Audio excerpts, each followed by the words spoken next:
ഈശോമിശിഹായിൽ പ്രിയപ്പെട്ടവരെ, 50-ാമത്തെ സങ്കീർത്തനമാണ് ഇന്ന് നമ്മൾ ധ്യാനിക്കുന്നത്. 23 വചനങ്ങളുള്ള ഈ സങ്കീർത്തന ഭാഗം കൃതജ്ഞതാ ബലിയെക്കുറിച്ചാണ് പറയുന്നത്.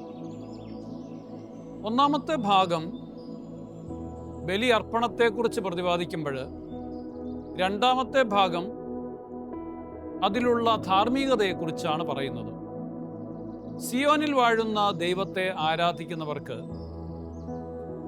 തെറ്റുകൾ തിരുത്തണമെന്നാണ് ദൈവം പറയുന്നത്. ദൈവാരാധന നടത്തുന്നവൻ ന്യായവും നീതിയും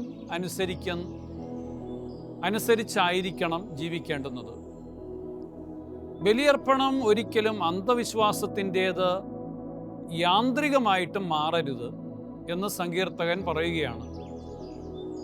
ദൈവത്തിൻ്റെ കൽപ്പനകൾ ഏറ്റുപറയുകയും എന്നാൽ ജീവിതത്തിൽ നടപ്പാക്കാതിരിക്കുകയും ചെയ്യുന്നവനെ ദുഷ്ടനെന്നാണ് സങ്കീർത്തകൻ പറയുന്നത്. ദൈവജനത്തിൻ്റെ ജീവിതക്രമം മുഴുവനും ദൈവകൽപ്പനകൾ അനുസരിക്കുകയും അവയിലൂടെ ചരിക്കുകയും ചെയ്യുന്നതാണ്. മനസ്സിൽ നിഷ്കളങ്കതയും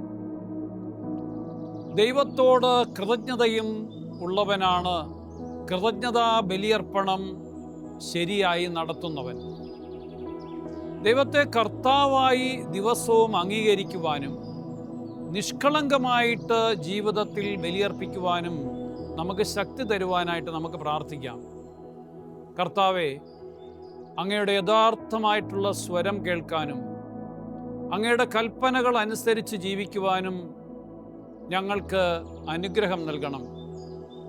ഞങ്ങളുടെ ഓരോ ദിവസവുമുള്ള ബലിയർപ്പണങ്ങൾ യഥാർത്ഥമായിട്ടുള്ള ആരാധനയായിട്ട് മാറ്റുവാനായിട്ടുള്ള ഞങ്ങൾക്ക് കഴിവ് നൽകണം.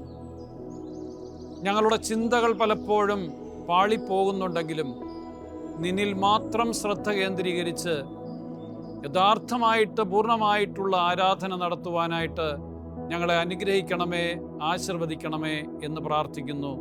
ദൈവം സമർത്ഥമായിട്ട് പ്രിയപ്പെട്ടവരെ നമ്മളെ അനുഗ്രഹിക്കട്ടെ. ആമേൻ.